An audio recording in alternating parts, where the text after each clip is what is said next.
Oi, pessoal do nono ano, tudo bem com vocês? Eu estou de volta para dar continuidade aos nossos conteúdos de matemática da nossa apostila 3 do capítulo 27, função dependência entre variáveis, das páginas 386 a 400. Você já ouviu várias vezes em nossas aulas a palavra padrão. Estudar padrões sempre instigou o ser humano, e em especial os matemáticos, que buscam criar suas leis de formação. Atualmente, os fractais são exemplos de padrões que nos instigam por sua beleza. Desde os anos iniciais, você vem trabalhando com sequências envolvendo regularidades e padrões, buscando estabelecer uma lei de formação ou uma fórmula para representá-la, para que seja possível identificar qualquer elemento da sequência dada. Por exemplo, qual seria a lei de formação da seguinte sequência? Vamos lá, figura 1, 2, 3 e 4. Você pode enunciar essa lei com palavras ou com símbolos. Por exemplo, o número de quadrados é o dobro do número que representa a posição da figura. Assim, para uma figura n qualquer, o total de quadrados seria dado por t é igual a 2 vezes n. Há, portanto, uma dependência entre a posição da figura e o número de quadrados que a compõem. Você também vem estudando sobre proporcionalidade. Já aprendeu não só a resolver problemas, como também a representar graficamente grandezas proporcionais. No caso da proporcionalidade direta, há uma dependência entre as duas grandezas. Por exemplo, o percurso de uma pessoa que corre a 2 km por minuto pode ser representado no quadro ou no gráfico. Tempo, 1 minuto, 2 km, 2 minutos, 4 quilômetros, 3 minutos, 6 quilômetros, 4 minutos, 8 quilômetros. Ou ela saiu daqui no zero, correto? E aí foi representando 1, ela andou 2 quilômetros. Com 2 minutos, ela andou 4 quilômetros. Com 6 minutos, com 3 minutos, que estaria aqui, ela andou o quê? 6 quilômetros. E com 4 minutos, 8 quilômetros. A distância D a ser percorrida num tempo t qualquer será dada pela relação D é igual a 2 vezes o t. Observe que as grandezas distância e tempo são diretamente proporcionais.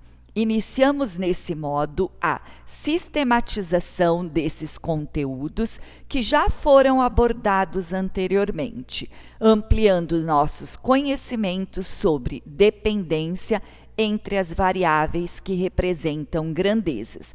Gente, isso aqui nós já vimos, tá? Ele só vai acrescentar mais alguma coisinha, a dependência ou não da variável que representa as grandezas.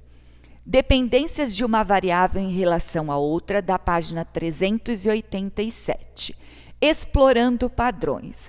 Considere as 4 primeiras posições da sequência. Figura 1, 2, posição 1, posição 2, posição 3 e posição 4. Na posição 1, eu tenho um total de 1 elemento. Na posição 2, 3 elementos. Na posição 3, 5 elementos. Na posição 4, 7 elementos. E na posição 5, teria 9 elementos. Na 6, 11 elementos. E na posição 15, 29 elementos. E eu teria uma equação que seria 2 vezes o n menos 1. N seria a posição.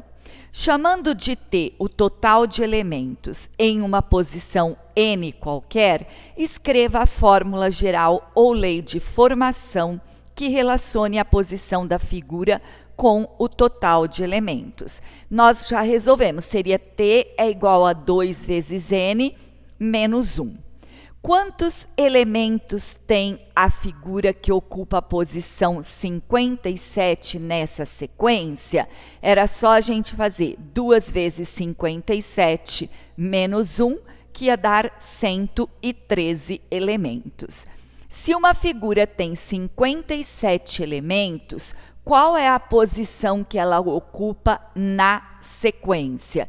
Então, aqui eu já sei isso aqui. É 57, então ficaria 57 mais 1 dividido por 2, que daria o quê? A figura tem 57 elementos, ela vai ocupar a 29ª posição. Analisando a veracidade das seguintes afirmações, considerando a fórmula que você escreveu no item 1b, a posição da figura depende do total de elementos, ou o total de elementos depende da posição da figura? A posição da figura depende do total de elementos? Não, tá? Somente aqui, ó, o total de elementos é que depende da posição da figura. Então, somente essa afirmativa é verdadeira, que o total de elementos depende da posição da figura. 2, da página 387 e 388. A borda do tanque. Um criador de peixe construiu reservatórios de formatos quadrados de diferentes tamanhos. A medida dos lados desses tanques em metros é sempre um número inteiro. Nas bordas do tanque, ele colocou pedras quadradas, todas de mesmo tamanho. A figura abaixo ilustra o tanque de 6 metros de lado. Para a figura dada, quantos quadrados existem na borda? 6 mais 6 mais 6 mais 6, certo? Então, seria 6 vezes 4, 24, 25, que é aqui no canto, 26, 27 e 28 quadrados. Considere tanques de diferentes tamanhos. Descreva o procedimento para contar o número de quadradinhos da borda, sem precisar contar todos eles um por um. Eu já fiz o meu procedimento aqui. Eu vi quantos que tinham aqui, que era 6, como eram quadrados. Eu fiz 6 mais 6 mais 6 e mais 6 e somei os cantos, que eram 4 cantos, e deu 28. Eu poderia descrever isso aqui. Era pessoal, cada um poderia achar a sua forma de resolver isso. C. Escreva a fórmula geral que permita calcular o número de quadrados Q da borda de um tanque de lado qualquer. O quadrado não tem 4 lados, eu fiz 4 vezes P mais 4, que são os cantos. Ou poderia pôr 2, que multiplica P mais 2P. Se o lado do P seria o lado, tá? Se o lado do tanque medir 11, quantos quadrados comporão sua borda? Eu fiz 4 vezes 11, 44, mais 4, 48 quadrados na borda. A borda de um tanque tem 164 quadrados. Qual é a medida do lado desse tanque? Então, agora, o Q mede quanto? 164. Aí vai ficar 164 menos 4, 160. Dividido por 4 vai dar o quê? 40. Este quadrado tem 40 metros de lado. F. Existe algum tanque cuja borda tenha 122 quadrados? Não, gente. Não tem um número que vezes 4 vai dar 120 alguma coisa, mais 4 que vai dar 122. Pois a resolução da equação 122 é igual a 4p menos 4, eu ficaria 122 menos 4 dividido por 4, iria dar o quê? 29,5. Portanto, não são quadrados cujas medidas do lado é expressa por um número inteiro. G. Analise a veracidade das afirmações abaixo, considerando a fórmula que você escreveu no item 2C. A medida do lado de um tanque depende do total de quadrados da borda? Não. A medida do lado não depende do total de quadrados da borda. O total de quadrados da borda depende da medida do lado do tanque? Sim. Então, a verdadeira é essa aqui, tá bem?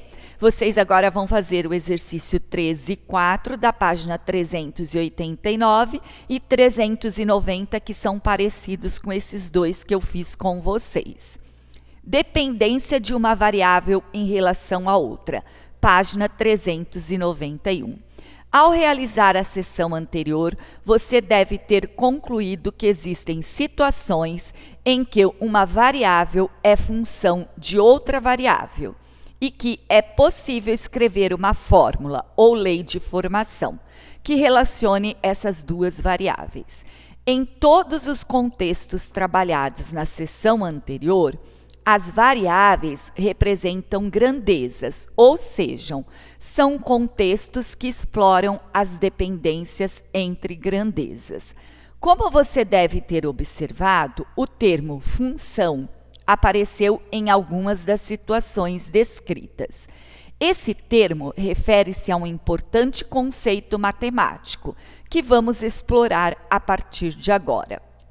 Se uma grandeza variável pode ser perfeitamente determinada a partir do conhecimento de outra grandeza variável, dizemos que existe uma dependência entre elas e há uma relação funcional. Em outras palavras, uma das grandezas varia em função da outra. Assim, podemos dizer que existe uma função quando ocorrem as seguintes condições. Há um conjunto A de valores que a variável independente pode assumir. Há um conjunto B de valores que a variável dependente assume a partir do valor dado à variável independente. Há uma regra, fórmula ou lei de formação que relaciona esses valores de forma que, para cada valor do conjunto A, exista apenas um elemento correspondente no conjunto B. Retorne aos itens 1 a 4 da seção anterior e, para cada um deles, escreva a fórmula encontrada e a variável dependente e independente. Determine possíveis valores para o conjunto A, valores que a variável independente pode assumir, e para o conjunto B, valores que a variável dependente pode assumir. Bom, pessoal, para não ficar muito comprido este capítulo, eu vou dar uma paradinha aqui para que vocês possam tomar uma água e a gente continuar a explicação dessa aula, tá bem? Então, tchau e até daqui a pouco.